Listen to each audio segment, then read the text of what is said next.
Hello everyone, welcome to Anglesey Circuit.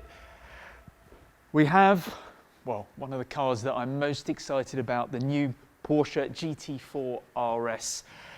Anglesey, well, it's being Anglesey. So yesterday, lovely sunshine. Today, yeah, just look at it. We've got a river in the pit lane. We're going to have a quick drive of this car today. It's not going to be a full video or a full test, but we will have a chance to experience it on the circuit.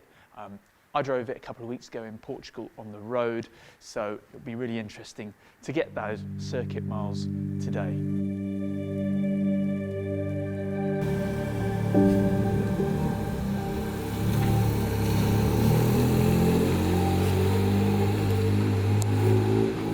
Here we go. I mean, honestly, what are the chances you get a few hours with a new GT4 RS and the heavens open?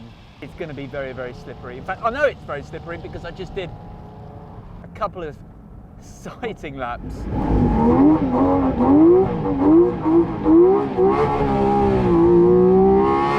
As you can see, yeah, it's kind of like that. I mean, that's a credit to the car, right?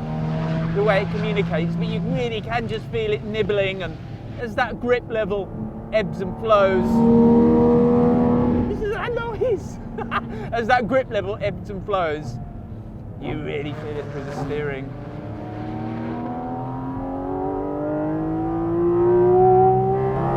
Oh, take it all the way to 9. Whoa, take the limiter. Oh, it shrinks that straight. Isn't that amazing?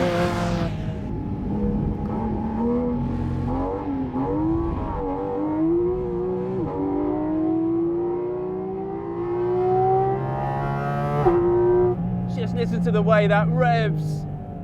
500 horsepower. Right, talk serious stuff for a minute. Well, we love the GT4, don't we? 2019 Evo Car of the Year. A great thing. A wonderful performance car. But what strikes me about this RS version is just what a big step on it is. In fact, it's almost like a completely different car.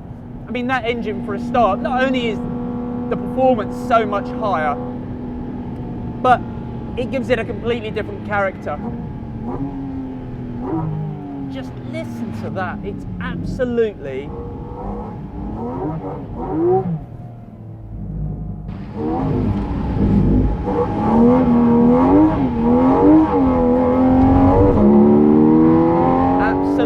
animalistic, isn't it?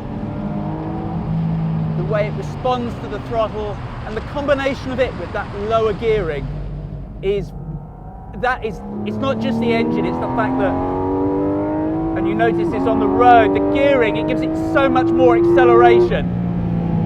The whole process is so intense. So yeah, the engine, the gearbox, the way it flips on the downshifts, all of those things are absolutely amazing. They're so crisp. Somehow it's so much more immediate than if you're in a 911 because the engine is right there. Even with a helmet on, that induction roar right behind your head is it's just crazy. It just absolutely frazzles your brain. When you initially drive the car, it's hard to actually see past it. It's so all-consuming. It's all you can think of. But of course, as we'd expect, like the standard GT4, the chassis is just fantastic. The feeling through the steering. It's demanding in the sense that it's very precise. It's incredibly confidence-inspiring. I love the way it steers. There's such a purity to it. I have to try and remember this as an electric steering rack, and we've talked about how they don't give you that feedback, but this is one of those cars where you really get a sense of what's happening down at the tread blocks. Braking, exemplary, wonderful feel through the pedal, no problem at all. Do I miss it being a manual? It's a tough question, isn't it? Do I miss it being a manual? I would always go for a manual gearbox and give them the chance with a car. But I have to say, With this engine, the level of performance, the crispness of the shifts, easy for you to say, Adam. It just suits the PDK transmission so well. I mean, you would be so busy with a manual in terms of pushing the car harder. Well, we really can't do that today. We can't get to feel what that aero might, what difference that aero might do to the car. And of course, just how much raw grip it's got because, well,